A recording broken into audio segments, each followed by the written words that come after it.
మహాగరుడు, మహోన్నతుడు, పరిశుద్ధుడు, నిత్య నివాసి అయిన కనతండ్రి దేవుని పేరట అందరికీ శుభములు, వందనాలు తెలియజేస్తున్నాను. ఈరోజు కూడా ప్రాముఖ్యమైన సంగతిని ఆలోచన చేసుకుందాం. క్రైస్తవులుగా భక్తి చేస్తున్న మనం ఒక లక్ష్యం ఉందండి. కారణ జన్ములు. మన మనిషి అంటే కారణ జన్ముడు. ఏంటి మనం పుట్టిన కారణం ఏంటి? ఇప్పుడు ఈ నెల అంతా కూడా యేసుప్రభు ఎందుకు పుట్టాడో తెలుసుకునే ప్రయత్నం, చెప్పే ప్రయత్నం చేస్తాం. ఇది క్రిస్మస్ నెల. కానీ మనం ఎందుకు పుట్టాము, మనం ఎందుకు ఈ భూమి మీదకి వచ్చామనేది మొత్తం 365 నేర్చుకోవాల్సిన పాఠం అది. అంటే ఏది ఎక్కువ నేర్చుకోవాలంటారు? మనం ఎలా ఎందుకు పుట్టాం, మనం పుట్టుక వెనక ఉన్న దేవుని ఉద్దేశం ఏంటి, మనం ఏం చేయాలని దేవుడు కోరుకుంటున్నాడు, అది మెయిన్ కాన్సెప్ట్. ఇవాళ మనం ఆలోచన చేద్దాం. ఒకసారి ఈరోజు ధ్యానం నిమిత్తం కొలసి పత్రిక మొదటి అధ్యాయం 9 నుంచి 12 వచనాల వరకు కలిపి ఉంది. ఆ భాగాన్ని మనం ఆలోచన చేద్దాం. కొలసి పత్రిక మొదటి అధ్యాయం 9 నుంచి 12 వచనాల వరకు ఉన్న భాగం చదవండి. అందుచేత ఈ సంగతి వినిన నాట నుండి మేమును మీ నిమిత్తము ప్రార్థన చేయుట మానక మీరు సంపూర్ణ జ్ఞానమును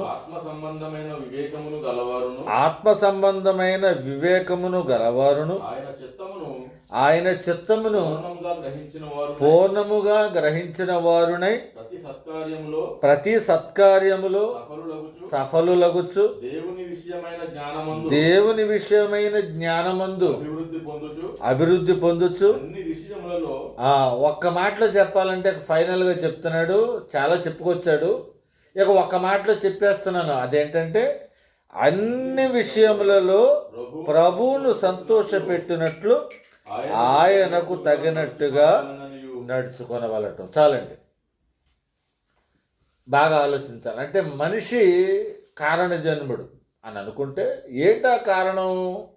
ఇతరుల గురించి ప్రార్థన చేయటం, దేవుని చిత్తాన్ని తెలుసుకోవటం, తర్వాత దేవుని విషయమైన జ్ఞానమందు అభివృద్ధి పొందటం, అన్ని విషయాల్లో ఇవన్నీ చెప్తూ ప్రతి సత్కార్యంలో సఫలులవుతాం. ఇవన్నీ చెప్తూ ఇక లాలకు కాదు కానీ టోటల్గా ఒక మాటలో సూత్రం చేసేసినాడు అనమాట. అంటే చాలా చెప్పుకుంటూ వచ్చి మనం చాలా విషయాలు చెప్తాం. ఇలా ఉండాలి, అలా ఉండాలి, అలా చేయాలి, ఇలా చేయాలి, ఎలా చేయాలి, ఇది అన్నీ కాదు కానీ ఇదిగో ఒక మాట గుర్తుపెట్టుకో, ఇదిగో ఇలాగా అంట ఫైనలైజ్ చేస్తామని చూస్తారా. అలాగా చాలా చెప్పుకుంటూ వచ్చాడండి పైనుంచి. వచ్చి ఇక చివరిగా ఏమన్నాడంటే ఇదిగో ఈ మాట మీరు జ్ఞాపకం పెట్టుకోండి. అది ఏంటంటే అన్ని విషయములలో ప్రభువును సంతోషపెట్టినట్లు ఆయనకు తగినట్టుగా నడుచుకోవటం. ఈవేళ మనిషి టార్గెట్ లేకపోతే మనిషి యొక్క లక్ష్యం, అంతిమ లక్ష్యం ఏది అంటే కనుక ఈవేళ ఏంటమ్మా ఇప్పుడు ఏం చదువుకున్నారు? మా టార్గెట్ ఏంటి చెప్పండి. మరి అదే చెప్పండి. ఇప్పుడు ఆ మాట ఇప్పుడు ఏంటి అని అడిగినప్పుడు మీరు చెప్పాలని అంతే. ఆయన హృదయాన్ని గెలుచుకోవటం. ఆయన హృదయాన్ని గెలుచుకోవాలంటే ఆయన అన్నిటి విషయంలో, అన్ని విషయాల్లో ఆయన్ని సంతోషపెట్టడం. కనుక ఈవేళ ఇది మన మెయిన్ కాన్సెప్ట్. మరి అన్ని విషయములలో ప్రభువుని సంతోషపెట్టాలి, ఆయన హృదయాన్ని గెలుచుకోవాలి అనే ఉద్దేశం ఉన్న మనం ఏం చేస్తే ప్రభు సంతోషపడతాడనేది తెలియాలి మనకి. అది కూడా తెలియాలి కదా. ఇప్పుడు ఆయన మెయిన్ టార్గెట్ ఆయన హృదయాన్ని గెలుచుకుందాం అని అనుకోండి. సరే, ఆయన హృదయాన్ని గెలుచుకుందాం అని అనుకున్న వాళ్ళు అన్నిటిలో ఆయన సంతోషపెట్టాలి. ఇప్పుడు అన్నిటిలో సంతోషపెట్టాలంటే అసలు ఏంటి, ఏ విషయాల్లో మనం ఎలాగ ఆయన సంతోషపెట్టగలం అనేది ఒక ప్రశ్నగా తీసుకుంటే మనం ఈవేళ కొన్ని విధానాలను మనం నేర్చుకుంటాం, కొన్ని పద్ధతులు. అంటే ప్రభువు ఉన్న లోకం టోటల్గా ఆయన అట్మాస్ఫియర్ని సంతోషంగా మార్చాలంటే ఏం చేయాలి అనేది ఒక మాట ఈవేళ ప్రధాన అంశంగా. అంటే ప్రభువు ఉన్న లోకాన్ని, పరలోకాన్ని సంతోషపెట్టడం కొరకు మనకు బైబిల్లో కొన్ని మాటలు ఇచ్చాడు అక్కడక్కడ. ఆ మాటలు ఏంటో చూద్దాం ఒకసారి. లోకాసు వార్త 15వ అధ్యాయం 7వ వచనానికి రండి. ఈవేళ ప్రభువును సంతోషపెట్టాలి, లేదా ప్రభువు మనసు గెలుచుకోవాలనుకునే వాళ్ళు చేయాల్సిన పని ఏంటంటే లోకాసు వార్త 15వ అధ్యాయం 7వ వచనం. అటువలే మారు మనసు అక్కరలేని 99 మంది నీతిమంతుల విషయమై కలుగు సంతోషము కంటే మారు మనసు పొందు ఒక్క పాపి విషయమై పరలోకమందు ఎక్కువ సంతోషము కలుగును. బాగా ఆలోచించాలి. అంటే ఒక భూమి మీద దేవుడు మనకు బ్రతుకిచ్చినందుకు మనం చేయగలిగిన అత్యుత్తమమైన కార్యం ఏంటంటే ఇప్పుడు ప్రార్థన చేస్తాం, పాటలు పాడతాం, ప్రసంగాలు చేస్తాం, వాక్యాన్ని చదువుతాం. వీటన్నిటికంటే కూడా అవి దేవుడికి ఇష్టమైనవే కాదంటలేదు, కానీ వీటన్నిటికంటే కూడా ఒక పాపి మారు మనసు పొందటం అనేది పరలోకంలో చాలా ఎక్కువ సంతోషం. అంటే ఏదో దూతలకని అనుకోగలేవు. పరలోకంలో దేవుడు సంతోషపడితే ఎంటైర్ పరలోకం ఏమవుద్ది? సంతోషపడుతుంది. కనుక ఇక్కడ పరలోకమందు ఎక్కువ సంతోషము కలుగును అనే మాటకి ఏదో పరలోకాన్ని సంతోషపెట్టడానికి కాదు. అక్కడ మన దేవుని సంతోషపెడితే ఆటోమేటిక్గా పరలోకం అంతా కూడా ఏమవుతుందంటే సంతోషపడుతుంది.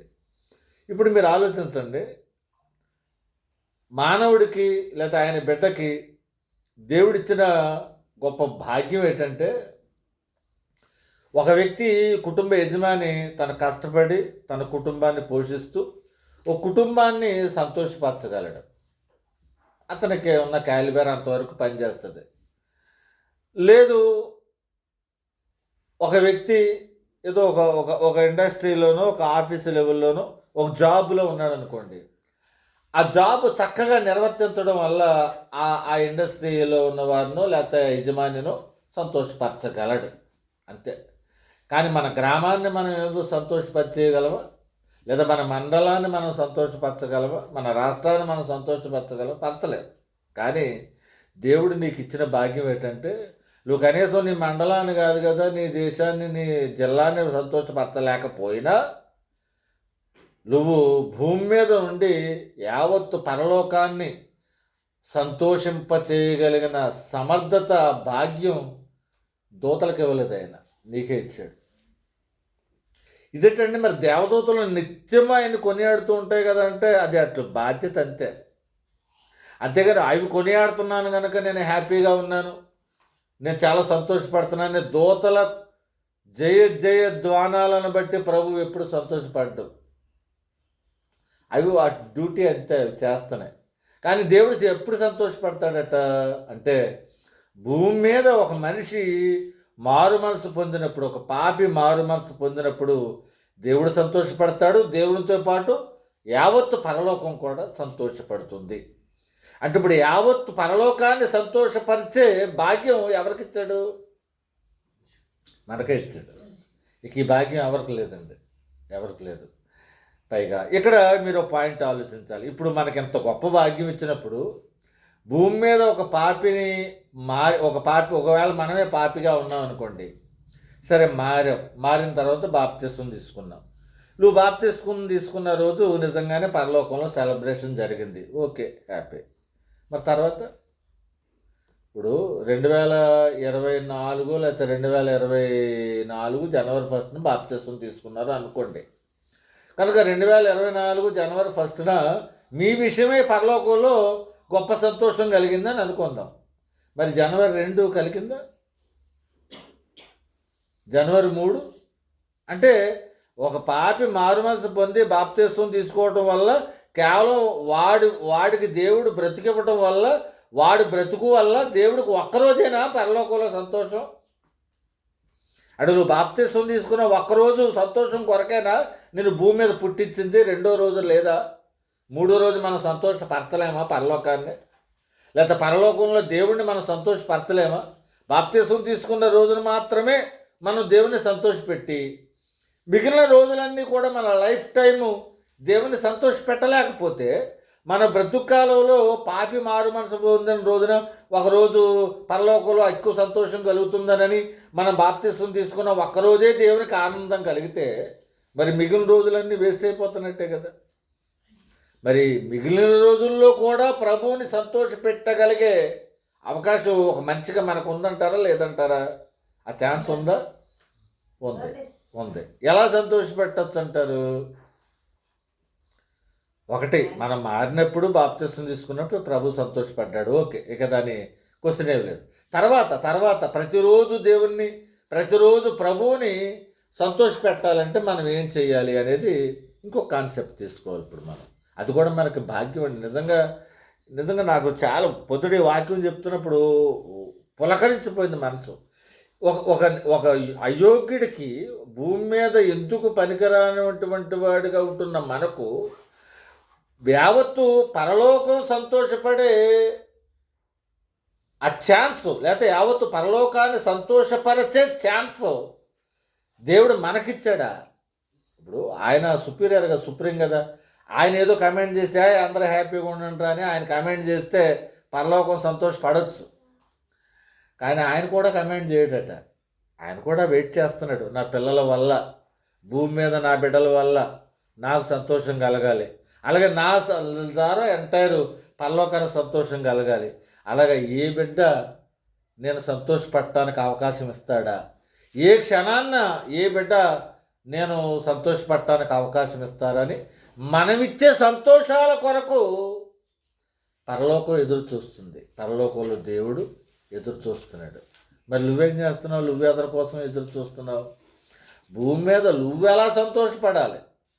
నువ్వెలాగా నేను మంచి భోజనం చేసి సంతోషపడాలా, లేదా మంచి ఎక్స్కర్షన్కి వెళ్ళి సంతోషపడాలా, లేదా మంచి అమ్యూజ్మెంట్ పార్క్కి వెళ్ళి సంతోషపడాలా, మంచి సినిమా చూసి సంతోషపడాలా, లేదా వాట్సాప్లోకి వెళ్ళి సంతోషపడాలా, ఇన్స్టాగ్రామ్లోకి వెళ్ళి సంతోషపడాలా, ఫేస్బుక్లోకి వెళ్ళి సంతోషపడాలా, పాటలు విని సంతోషపడాలా అని నువ్వెలా సంతోషపడాలా ఆలోచించుకుంటున్నావు తప్ప నేను ఇవ్వగలిగిన సంతోషం కొరకు యావత్ పరలోకం ఎదురు చూస్తుంది ప్రతి క్షణం. అంటే నువ్వు తలుచుకుంటే ప్రతి క్షణం పరలోకాన్ని సంతోషంగానైనా ఉంచగలవు, లేదా ప్రతి క్షణం పరలోకాన్ని దుఃఖంలోనైనా ఉంచగలవు. నువ్వు ఒక డిసిషన్ తీసుకోవాలి ఈవేళ. నీకు ప్రతి క్షణం పరలోకాన్ని సంతోషంగా ఉంచగలిగే భాగ్యం దేవుడు నీకు ఇస్తున్నప్పుడు మరి ఎందుకు ఉంచట్లేదు నువ్వు? అంటే నీకు ఈ భూమి మీద భూ సంబంధమైన వ్యవహారాలను బిజీ పెట్టేసి కనీసం నీ వల్ల పరలోకంలో సంతోషం కలుగుతుంది అనే స్పృహ కూడా నీకు అందనివ్వకుండా దేవుని వాక్యంలో ఉంది, చూపిస్తాను మీకు. నిజంగా ప్రతి క్షణం కూడా నిన్ను సంతోషపెట్టే అవకాశం మాకే ఇచ్చావు నాయన అంటే, అవును మనకే ఇచ్చాడు ఆయన. దూతలకు కూడా లేదు ఆ ఛాన్స్. మరి మనకు ఇవ్వబడిన ఛాన్స్ మనకు తెలియదు. చూడండి, ఇంకొకసారి ఒకటి రక్షణ పొందినప్పుడు ఇది సింగిల్ ఇన్స్టాల్మెంట్. ఇది అంటే నువ్వు రక్షణ పొందిన దినమున ఒక్కసారి మాత్రం ఆయనకి సంతోషం కలిగింది పరలోకంలో. మరి అది కాదు కదా, మనం జీవితాంతం దేవుని సంతోషపెట్టాలి కదా. అలాగే జీవితాంతం ప్రతి క్షణం దేవుని సంతోషపెట్టాలంటే ప్రతి క్షణం మన వలన పరలోకపు వాతావరణం అంతా కూడా సంతోషంగా మారిపోవాలి అంటే కనుక భూమి మీద ఆయన బిడ్డగా మనం చేయవలసిన పని ఏంటంటే, ఒకసారి ప్రకటన గ్రంథం చూడండి. ప్రకటన గ్రంథం 12వ అధ్యాయం 11, 12 వచనాలు చదువుకుందాం.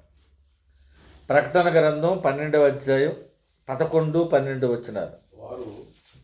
వారు గొర్రెపిల్ల రక్తమును బట్టి తామిచ్చిన సాక్ష్యమును బట్టి వానిని జయించి ఉన్నారు కానీ మరణము వరకు తమ ప్రాణములను ప్రేమించిన వారు కారు. అందుచేత మళ్ళా చెప్తాడు, ఇందాక చెప్పాడు మనకి లోకసువార్త 7వ అధ్యాయంలో ఏం చెప్పాడు? 15వ అధ్యాయం 7వ వచనంలో ఒక పాపి మారుమనసు పొందితే పరలోకంలో సంతోషం అన్నాడు. మళ్ళీ ఇక్కడ పరలోకమా పరలోక నివాసులారా ఉత్సహించండి అన్నాడు. మళ్ళీ ఏ కారణం చొప్పున మళ్ళీ సెలబ్రేషను అక్కడ అనౌన్స్మెంట్ చేయబడిందట అంటే పై వచనంలో చెప్తున్నాడు ఏమని? మనం భూమి మీద బ్రతుకుతున్న మనం గొర్రెపిల్ల రక్తమును బట్టి తామిచ్చిన సాక్ష్యమును బట్టి అపవాదిని వాణిని అంటే అపవాదిని జయించినప్పుడల్లా మళ్ళా పరలోకంలో నిన్ను బట్టి ఏం కలుగుతుందంటే సెలబ్రేషన్ జరుగుతుంది. అంటే నువ్వు మారుమనసు పొందినప్పుడు పరలోకంలో సెలబ్రేషన్ జరిగింది, అది ఒకసారే. కానీ నువ్వు నిజంగా ప్రతిరోజు నన్ను బట్టి నా పేరుని బట్టి పరలోకంలో సెలబ్రేషన్ జరగాలని నువ్వు అనుకుంటే కనుక నువ్వు ప్రతి క్షణం అపవాదులు వెయిట్ చేస్తూ ఉండాలంటే జయిస్తూ ఉండాలి. నీ మాట వల్ల, నీ తలంపు వల్ల, నీ క్రియల వల్ల నీ శరీరాన్ని జయిస్తూ సాతాన్ని జయించు, సాతాను ఇచ్చే శ్రమలను శోధిస్తూ ఉన్నావంటే ప్రతి క్షణం నిన్ను బట్టి పరలోకంలో సంతోషం కలుగుతుంది. ఈ సీక్రెట్ రాయించాడు మన కోసమే. అమ్మ, పరలోకంలో సెలబ్రేషన్స్ జరగాలి అంటే కనుక భూమి మీద బ్రతుకుతున్న మీరు మీ బ్రతుకును బట్టి, లేదా మీరు ప్రభు యొక్క రక్తాన్ని ధరించుకోవటాన్ని బట్టి, మీరు ఇస్తున్న సాక్ష్యాన్ని బట్టి, మీరు ఎప్పుడైతే సాతానును జయిస్తూ ఉంటారో, సాతాను కోరికలు జయిస్తూ ఉంటారో, సాతాను ప్రయత్నాలు చేయిస్తూ ఉంటారో, సాతాను ఆలోచనలు చేయిస్తూ ఉంటారో, మనం జయిస్తున్న ప్రతిసారి కూడా పరలోకంలో సెలబ్రేషన్స్ జరుగుతాయి. ఈ లెక్కన నిజంగా మనం తలుచుకుంటే యావత్తు పరలోకాన్ని సంతోషంగా ఉంచగలిగే అవకాశం మన గొప్పతనం కాదు ఇది. ఆ అవకాశం దేవుడే మన చేతుల్లో ఇచ్చాడంటే ఇక ఎంతకంటే గొప్ప భాగ్యం ఏమని చెప్పండి. యావత్తు పరలోకాన్ని నువ్వు చేస్తున్న క్రియలను బట్టి నీ వలన పరలోకం ఆనందపడుతుంది అంటే ఇక ఎంతకంటే నీ వల్ల నువ్వు చేయగలిగిన గొప్ప భాగ్యం ఏముంది దేవునికి? లేదా మరి నువ్వు ఇది మరి ఇది చేయటానికి ఏమన్నా కోటీశ్వరులు అయితేనే చేయగలరు, ఐఏఎస్ చదువుకున్న వాళ్ళైతే చేయగలరు, అమాయకులు ఎవరో చేయలేరని ఏమైనా ఉందా? లేదే. ఒక సాధారణ స్థాయి విశ్వాసి కూడా నువ్వు తలుచుకుంటే యావత్తు పరలోకాన్ని సంతోషమయం చేయొచ్చు నువ్వు. అర్థమైందా? మరి చేస్తున్నావా, దుఃఖపరుస్తున్నావా? ఇప్పుడు రెండు అవకాశాలు ఉన్నాయి అక్కడ. అయితే పరలోకాన్ని, యావత్తు పరలోకాన్ని, దేవుణ్ణి సంతోషపెట్టవచ్చు, లేదా దేవుణ్ణి పరలోకాన్ని కూడా తొక్కిపెట్టవచ్చు. మనం సంతోష పెట్టలేకపోతున్నాం, కానీ ప్రతి క్షణం దేవుని యొక్క లోకాన్ని ఏం చేస్తున్నామంటే దుఃఖపరుస్తున్నాం. కనుక ఈవేళ ప్రతి విషయంలోనూ ప్రభువును సంతోష పెట్టడానికి వచ్చిన మనం ప్రతి విషయంలో దోతల ఎదుట, ఇందాక చదివిన మాటలో ఒకసారి ఆ మాట మళ్ళీ చదువుకుందాం. లోకాసువార్త 15:7 చదివాక మళ్ళీ 15:10 కూడా చదవండి. అటువలే మారు మనసు అక్కరలేని 99 మంది నీతిమంతుల విషయమై కలుగు సంతోషము కంటే మారు మనసు పొందు ఒక్క పాపి విషయమై పరలోకమందు ఎక్కువ సంతోషము కలుగును. ఇప్పుడు 10వ వచనం చదువుతాం. అటువలే మారు మనసు పొందు ఒక పాపి విషయమై, చూడాలి ఇక్కడ దేవుని దూతల ఎదుట అనే మాట ఎందుకు మెన్షన్ చేశాడంటారు? ఇప్పుడు దేవునికి సంతోషం కలుగుతుంది అనొచ్చు, కానీ దేవుని దూతల ఎదుట అనే మాట ఎందుకు అక్కడ వ్రాయించాడు అంటే, మీరు సంతోషాన్ని కలగదేస్తే దేవుని ఎదుట, దేవుని దూతల ఎదుట దేవుడు తల ఎత్తుకుని సంతోషపడే పరిస్థితి. అదే భూమి మీద తన కొడుకు, తన కూతురు వ్యతిరేకంగా, దేవునికి వ్యతిరేకంగా ప్రవర్తిస్తున్న వేళ అదే దేవుని దూతల ఎదుట నీకు అన్న తండ్రి ఏం చేస్తాడు? ఏం చేయవలసిన పరిస్థితి వస్తుందంటే తల దించుకోవాల్సిన పరిస్థితి వస్తుంది. కనుక నువ్వు దేవుని తలుచుకున్న ప్రతిసారి ఆయన చుట్టూ కోటాను కోట్ల దేవదూతలు ఉన్నాయి. ఇప్పుడు నేను భూమి మీద ఉండి నేను యథార్థంగా దేవుని కొరకు, నా దేవునికి ఇష్టమైనట్టుగా బ్రతకడం వల్ల ఆ దూతలు ఎదుట నా కన్న తండ్రి తల ఎత్తుకుంటాడు అనే స్పృహ నీకు కలిగితే, మన కన్న తండ్రి తల దించుకునే పరిస్థితి రప్పించడానికి మనం ఎప్పుడైనా దిగజారొచ్చా? ఆలోచించండి. అందుకని ఇక్కడ దూతల ఎదుట అనే పదం ఎందుకు రాయించాడంటే, నాయన ఇదిగో మీరు మంచి చేస్తే ఇదిగో ఈ దూతల ఎదుట నేను ధైర్యంగా ఉండగలను, తలెత్తుకుని ఉండగలను. అదే మీరు నా బిడ్డలు మీరు చెడు చేస్తే ఇదే దూతల ఎదుట నేను తలదించుకోవాల్సిన పరిస్థితి ఏర్పడింది. చూడండి, మనోళ్ళు పిల్లలు ఏదైనా చేయకూడని పని చేసిస్తారనుకోండి, మనోళ్ళు బాధపడతారు. అయ్యో, నలుగురిలో తల ఎత్తుకోలేకపోతున్నానే, నా బంధువుల్లో రక్త సంబంధికుల మీద నా తల కొట్టేసినట్టు అయిపోయిందే, తల తీసేసినట్టు అయిపోయిందే, నా కుమారుడి వల్ల, నా కుమార్తె వల్ల ఈవేళ నా తల కొట్టేసినట్టు అయిపోయిందని తెగ ఫీల్ అయిపోయి తెగ బాధపడిపోతావే. మరి నీ కూతురు నీ కొడుకో చేసిన చిన్న సరిదిద్దుకునే పొరపాటు, అది ఏదో ప్రేమించిందో ఏదో చేసిందని అనుకో, మరి ఆ సరిదిద్దుకోగలిగిన పొరపాటు చేసినప్పుడే నా తల కొట్టేసినట్టు అయిపోయిందని నువ్వు ఫీల్ అయిపోతున్నావే ఈ నలుగురు ముందు. ఏ నలుగురు? ఏదో ఇక్కడ ఉన్నాయి నలుగురు. మరి యావత్తు పరలోకం ముందు నీ తండ్రి తలగొట్టినట్టుగా ప్రవర్తిస్తున్నావు, మరి అప్పుడు ఆయన ఎంత ఫీల్ అవ్వాలి? ఆలోచించండి. నువ్వు కేవలం నీ బిడ్డకి జన్మనిచ్చావంతే, ఇంకా అంతకుమించి నువ్వేమీ చేయలేదు. ఏదో భోజనం పెడుతున్నావు, పోషిస్తున్నావు. మరి నీకు దేవుడు ఎన్ని ఇస్తున్నాడు? అసలు నువ్వు భూమి మీద రావడానికి, ఈ విశాలమైన సృష్టిని చేయడానికి ఎంత కష్టం. నీకు భోజనం ఇవ్వడానికి ఆహార పదార్థాలు ఎంత చేశాడు, నీకు ఊపిరిస్తున్నాడు, నీకు ఆరోగ్యం ఇస్తున్నాడు, నీ ఆర్గాన్స్ ఇస్తున్నాడు, నీ కన్ను ఇస్తున్నాడు, నీ అవయవాలు ఇచ్చాడు. ఏది ఎంత కష్టం అంటారండి? ఇంత సిస్టమ్ని నీలో పెట్టి నిన్ను బ్రతికించుకుంటూ ఉంటే నన్ను సంతోషపెడతాడు నా బిడ్డ. ప్రతి క్షణం నా బిడ్డ వల్ల నాకు సంతోషం కలగాలి, నన్ను బట్టి యావత్ పరలోకం సంతోషపడాలి. ఇప్పుడు నా బిడ్డ నన్ను సంతోషపరుస్తాడా? ఇప్పుడు నా కొడుకు నా కూతురు సాతానును జయిస్తుందా? అప్పుడు నేను సంతోషపడదామని దేవుని చూస్తుంటే నువ్వు ఎప్పుడు సైతాన్ చేతిలో ఓడిపోవటమే. ఇప్పుడు ఎవరో ఇద్దరు మన పిల్లలు ఇలాగ చెయ్యి దండీలు పట్టుకుంటారు కదా, ఇద్దరు పిల్లలు ఇలా చెయ్యి దండీలు పట్టుకుంటున్నప్పుడు ఇద్దరు తల్లిదండ్రులు అక్కడ ఉన్నారు అనుకుందాం. అప్పుడు మీ తల్లిదండ్రులు మీరు ఆ పోటీలో జయిస్తే ఎలా ఫీల్ అవుతారు? నా బలం వచ్చేస్తుంది నా కొడుకు అని అనుకుంటాం. పైకి చెప్పకపోయినా రైట్, నా బలం వచ్చేస్తుంది, ఆడు అలాగే మంచి బలవంతుడిగా ఉండాలని కోరుకుంటావే. మరి ఒక్కసారి స్నేహితుడి చేతిలో నీ బిడ్డ గెలిచినందుకే, ఏదో ఎంతటివాడి చేయిని వంచేసినందుకే నువ్వు అంతా ఒక భూమి మీద సాధారణ శరీర సంబంధమైన తండ్రిగా నువ్వు అంతా ఫీల్ అయిపోతే, సాతాన్ని జయిస్తే గనక నీ కన్న తండ్రి ఎంత ఫీల్ అయిపోతాడండి, ఎంత సంతోషపడిపోతాడండి. మరి అలాంటప్పుడు అదే సాతాను చేతులలో అస్తమానం ఓడిపోతున్నావు అనుకోండి, అస్తమానం నీ చెరి నొక్కేస్తున్నాడు అనుకోండి, అస్తమానం నిన్ను బట్టి ఆయన ఏమైపోవాలండి? తల దించుకునే పరిస్థితి రాదు. కనుక నువ్వు ప్రతి క్షణం నువ్వు తలుచుకుంటే ప్రతి క్షణం ప్రభువుని సంతోషపెట్టేయగలిగే అవకాశం ఉంది. ఒకవేళ నువ్వు తలుచుకోకపోయి నువ్వు దేవుని కొరకు ఆలోచించలేకపోతే ప్రతి క్షణం మన కన్న తండ్రిని యావత్తు పరలోకాన్ని దుఃఖపరిచే ప్రమాదం కూడా ఉంది. ఏం చేద్దామంటారు? మరి ఏం చేద్దామంటారమ్మా? ఆన్లైన్లో ఉన్న బిడ్డలు చెప్పండి. మనకు అవకాశం ఉంది ప్రతి క్షణం దేవుని సంతోషపెట్టే భాగ్యం. పరలోకాన్ని యావత్తు పరలోకాన్నే మనం సంతోషపెట్టగలిగిన భాగ్యం ఉన్నప్పుడు సంతోషపెట్టాలంటారా అక్కర్లేదంటారా? ఇప్పుడు ఇవన్నీ ఎందుకు రాయించుకున్నాడు అంటారు? సంతోష పెట్టాలని వద్దన్న పెట్టాలని. తర్వాత ఇదే ప్రకటన గ్రంథం 12వ అధ్యాయం పైన అపవాది యొక్క క్యారెక్టర్ చెప్తాడు. ఏమని?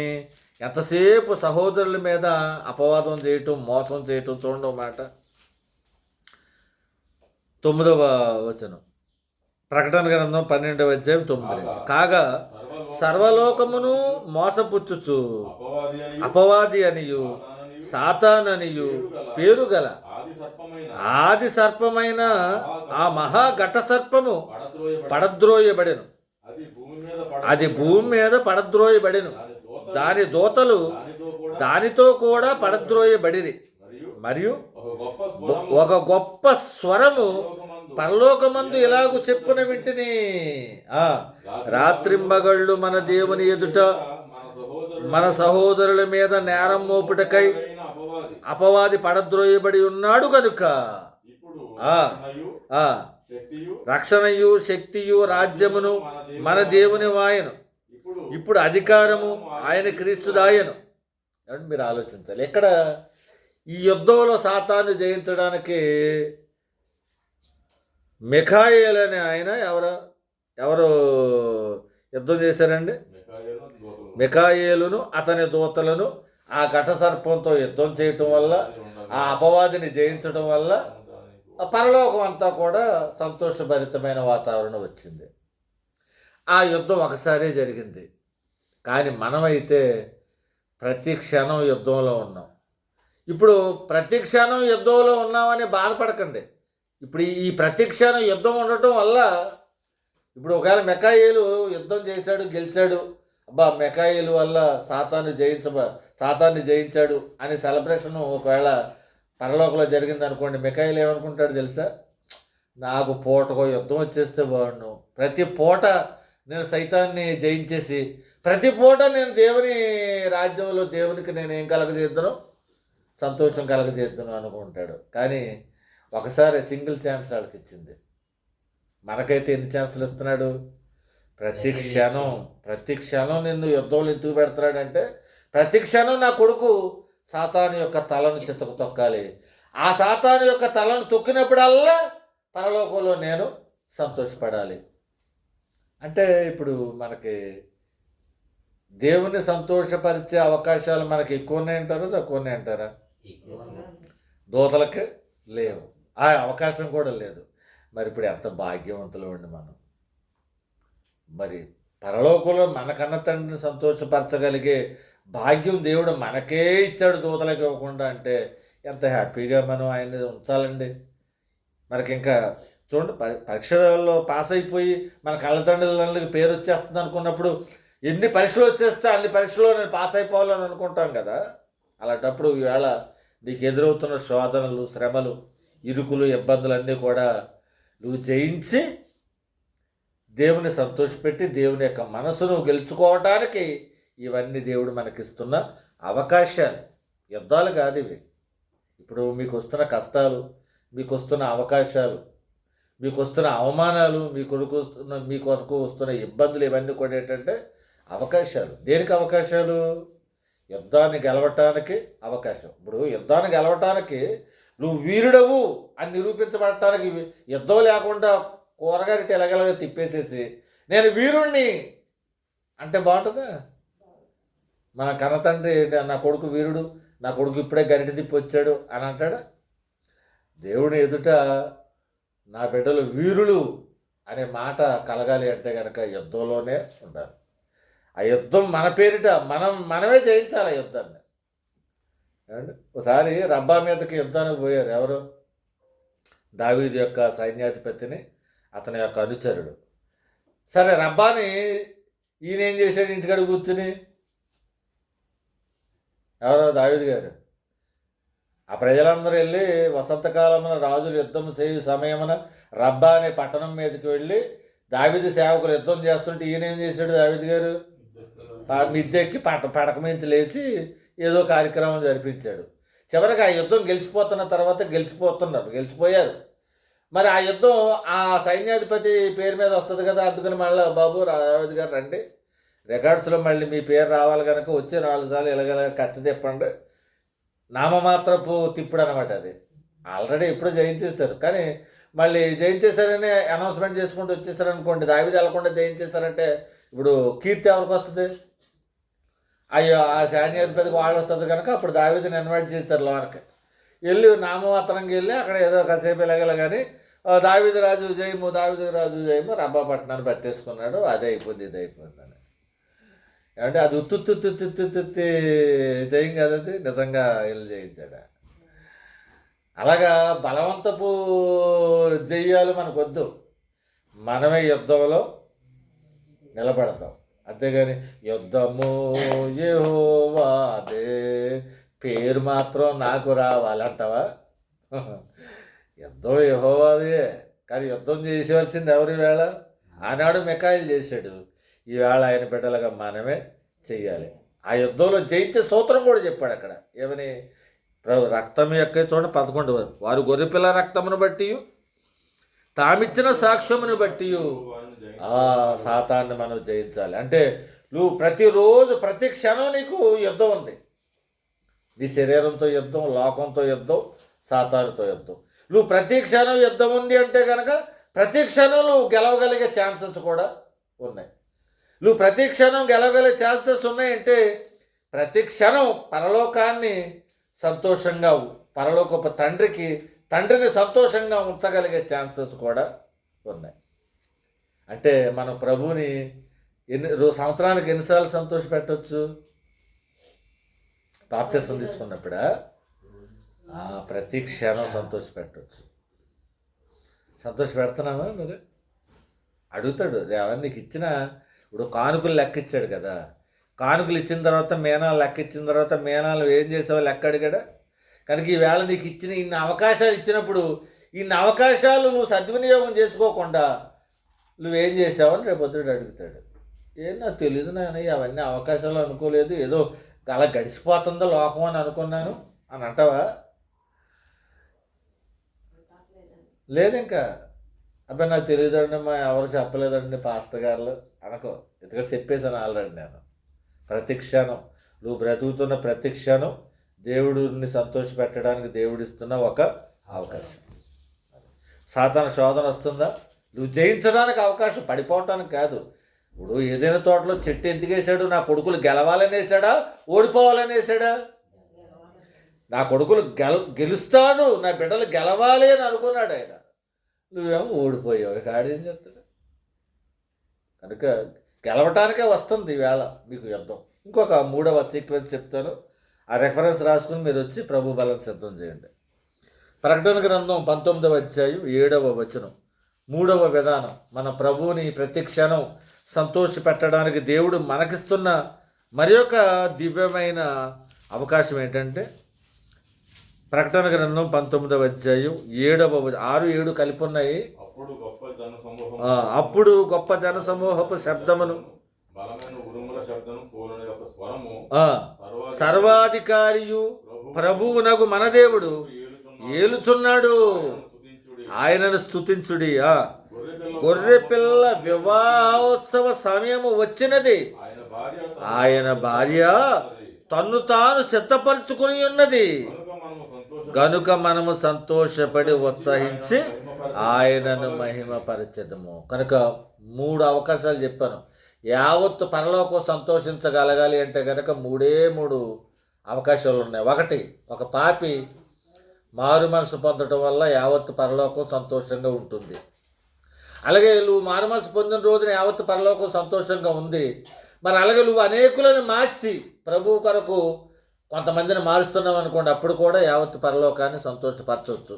సరే, నువ్వు ఎంత సువార్త ప్రకటిస్తున్నా, ఎంతోమందిని మార్చినా, అది ఎదుటి వాళ్ళని మార్చినప్పుడు మాత్రమే పరలోకాన్ని సంతోషపెట్టడం కాదు. నీ వల్ల కూడా పరలోకంలో సంతోషం కలగాలంటే ప్రతి క్షణం నీ శరీరాన్ని, లోకాన్ని, సాతానుని జయిస్తున్న ప్రతి క్షణం కూడా పరలోకంలో సంతోషం కలుగుతుంది. ఇక 3వ సంతోషం ఎందుకు కలుగుతున్నాడంటే, ఆయన భార్య తన్ను తాను సిద్ధపరుచుకొని ఉన్నది. అంటే ప్రభువు కొరకు మనం సిద్ధపరుచుకుంటున్న ప్రతిసారి అంటే ఇప్పుడు ఒక పెళ్లి కూతుర్ని సిద్ధపరుస్తున్నప్పుడు ఎందుకంత సమయం పడుతుంది?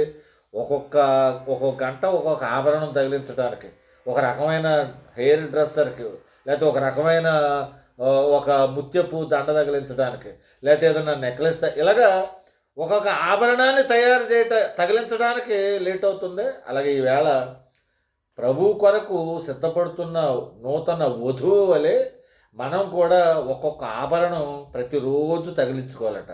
అలాగని చెప్పి ఇప్పుడు ఈ తెంగరత, ఈ భూమి సంబంధమైన ఆభరణాలు కాదు, ఆత్మీయ అలంకారాలు మనం చేసుకోవాలి. ప్రభువుకి అందంగా కనపడటానికి శరీర సంబంధమైన మేకప్ కాదండి మనకు కావాల్సింది, ఆత్మ సంబంధమైన పరిశుద్ధాత్మ ఫలము అనే అలంకరణలకు మనకు కావాలి. మన మీద ప్రభు రక్తం ప్రోక్షింపబడి ఉండాలి. అప్పుడు ప్రభువు యొక్క వధువుగా, సంఘంగా మనం ప్రతిరోజు సిద్ధపరచవచ్చు. కనుక ఇక్కడ 3 రకాలైన, అంటే పరలోకంలో ఉన్న ప్రభువుని సంతోష పెట్టడానికి 3 సూత్రాలు చెప్పా. ఈ 3 ఒకటి సింగిల్ డే ఇన్స్టాల్మెంట్. ఇది మనం బాప్తిసం తీసుకున్నది సింగిల్ టైమే. కానీ తర్వాత ఉన్న 2 కూడా ప్రతి క్షణం మీరు ప్రభువుని సంతోషపెట్టే అవకాశాలు ఉండదు. ఒకటే సాతాన్ని జయిస్తున్నప్పుడు ప్రతిసారి, అలాగే నిన్ను నీవు దేవుని కొరకు సిద్ధపరచుకున్న ప్రతిసారి ప్రభువుని సంతోషపెట్టే అవకాశాలు, యావత్తు పరలోకాన్ని సంతోషపెట్టే అవకాశాలు ఉన్నాయి. కనుక ఈవేళ మనం ఈ రెండు రకాల అవకాశాలను మనం ఉపయోగించుకోవాలి. ప్రతి క్షణం నేను నన్ను జయించుకోవాలి, సాతాను జయించాలి, లోకాన్ని జయించాలి, చివరికి ఆలోచనలు కూడా జయించాలి. అప్పుడు నేను జయిస్తున్న ప్రతిసారి నా ప్రభువు సంతోషపడుతున్నాడు. అలాగే నన్ను నేను ప్రభువు కొరకు సిద్ధపరచుకుంటూ ప్రభువుకి ఇష్టమైన వధువుగా నేను తయారవుతున్నాను అనుకోండి, మేకప్ అయ్యే కొద్దీ అందం పెరుగుద్దా తరుగుద్దా? పెరుగుతానికే వాళ్ళు అంత కష్టపడుతున్నారు. కనుక మరి ఒక బ్యూటీషియన్ వచ్చి 10 నిమిషం మొత్తం ఆ ప్రాసెస్ ఒక గంట ఉందనుకోండి, మొత్తం సిద్ధపరచవలసిన ప్రాసెస్. మొదటి 10 నిమిషాలు వెళ్ళిపోయి పెళ్లి కూతురు చూసామనుకోండి, ఎలా ఉంటుంది ఆవిడ? బాగుంటుందా? వచ్చి ఎలాగొచ్చేసి పెళ్లి కొడుకు అక్కడ ఆగలేకపోతున్నాడు అని మొదటి 10 నిమిషాలు వెళ్ళి చూడండి, దయ్యంలా కనపడుతుంది. అక్కడ ఏముండదు. పోనీ లేదు ఇంకో 20 నిమిషాలు అయిపోయి వెళ్ళి వచ్చేస్తామంటే అక్కడ సగం అయి ఉంటుంది. కింద బేస్మెంట్ ఏదో వేసి ఉంటారు ఇక్కడ దెమ్మలాగా. ఆ బేస్మెంట్ వేసుకుని వచ్చేస్తే పని అవుద్దా? పని అవుదా? తర్వాత ఇంకో 10 నిమిషాలు ఆగితే అవుద్ది, ఆ బేస్మెంట్ మీద మనం ఇంకోటి ఏదో వేస్తారు. అలాగా నువ్వు చివరి వరకు కూడా ఏమవుతుందంటే ఆవిడని ఇంప్రూవ్ చేస్తూనే ఉంటారు. అలాగే మన ప్రతి క్షణం ఆత్మీయ అలంకరణ, శరీర సంబంధమైన అలంకరణ కాదు సుమ. ప్రతి క్షణం ప్రతిరోజు ఒకటి ప్రతి క్షణం సాతాన్ని తలను తొక్కండి. త్రొక్కిన ప్రతిసారి ప్రతి క్షణం దేవుని నూతన వధువుగా సిద్ధపడుతుంది. అంటే ఇంకా అందం, ఇంకా ఆత్మీయ అందం పెరిగిపోతుంది. ఇక్కడ సాతాను తొక్కిన ప్రతిసారి మనకి ఆత్మీయ సౌందర్యం పెరిగిపోతూ ఉంటుంది. అర్థమవుతుందా? సాతాను చేతిలో ఓడిపోయిన ప్రతిసారి మళ్ళీ ఏమైపోతాం? మళ్ళీ ముఖం మీద నీళ్లు కొట్టేసినట్టు మొత్తం పేడతట్లాగా వచ్చేస్తుంది అనమాట. అంటే మళ్ళీ అక్కడి నుంచి మళ్ళీ ఏం చేయాలి? ప్రాసెస్ మళ్ళీ మొదలు పెడతాం. అది కనుక ఈవేళ ప్రభువు ఉన్న లోకాన్ని సంతోషపెట్టగలిగిన భాగ్యం దేవుడు ఆయన బిడ్డలమైన మనకు ఒక్కళ్ళకే ఇచ్చాడు. నువ్వు ఆయన ప్రతి క్షణం సంతోష పెడతావా, ప్రతి క్షణం దుఃఖ పెడతావా? Chance is yours, choice is yours. నీ నిర్ణయం మీద ఆధారపడి ఉంది. చాలామంది తీర్మానాలు తీసుకుంటారు కదా, ఈ సంవత్సరం నేను ఇది మానేద్దాం, ఈ సంవత్సరం అది మానేద్దాం. అది కాదు తీర్మానం. అంటే ఏదో సింగిల్ ఇది చేయటం మానేయటం, ఇది చేయటం కాదు. ప్రతి క్షణం ప్రభువుని సంతోష పెడతాను అనే తీర్మానం. దానికి మించిన తీర్మానం ఇంకేముంది? అది ఒకటి చేయి సరిపోతుంది నీకు ఈ జీవితానికి. చాలదంటారా? ప్రతి క్షణం నేను నా దేవుని సంతోష పెడతాను, ఇది మొదలుకొని 2026 సంవత్సరం అంతా అనే తీర్మానం చేసుకోగలిగితే అన్ని రకాలుగా మనం సిద్ధపడతాం. అటువంటి గొప్ప జ్ఞానం కృప మీకు అనుగ్రహింపాలని ప్రభు పేరట మీకు మనవి చేసుకుంటూ ఈ మాటలు ముగిస్తున్నాను. దేవుడి మాటలను దీవించడం కాక. ఆమేన్.